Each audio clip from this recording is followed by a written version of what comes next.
Hello. Panibagong vlog guys, panibago na namang lugar ang aking napuntahan. Andito ako ngayon sa may Barangay Kagliliog at ito, pinuntahan itong malapit dito sa island ng Landing-Landing.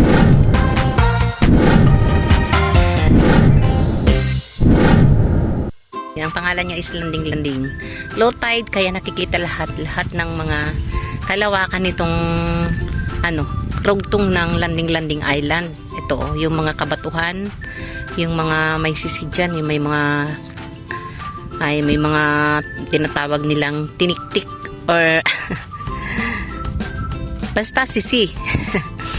Pagka low tide, nakikita yan mga yan. Pero pag high tide, puro dagat lahat yan hanggang dito sa pampang na to. Itong Kagliliog na to, ito yung, kung mapapansin natin, ito yung pinaka way ng transportasyon galing dun sa kabilang mga isla.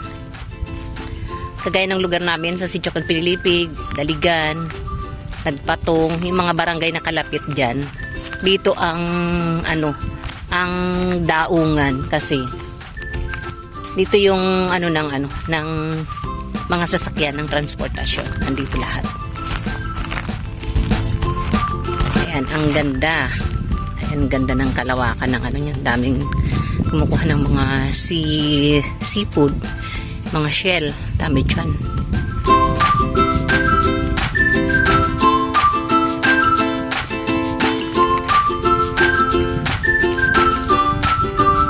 Puntahan natin yung ayan, makikita natin yung yung kalawakan. Yung kabilang bundok, mga bundok na yan. Yan, kabila yan. Tinatawid. Pero may sasakyan galing ng bayan mismo ng Titambak papunta dun sa part na yun ng Siroma. Ayun, nakikita niyo yung part na yun, yung haba, San Miguel Bay yun. Andun malapit yung Siroma. Ayan, kalawakan ng ng Tagkalutide. Ito yung nakikita, ito lahat. Ayan, nakikita lahat dyan.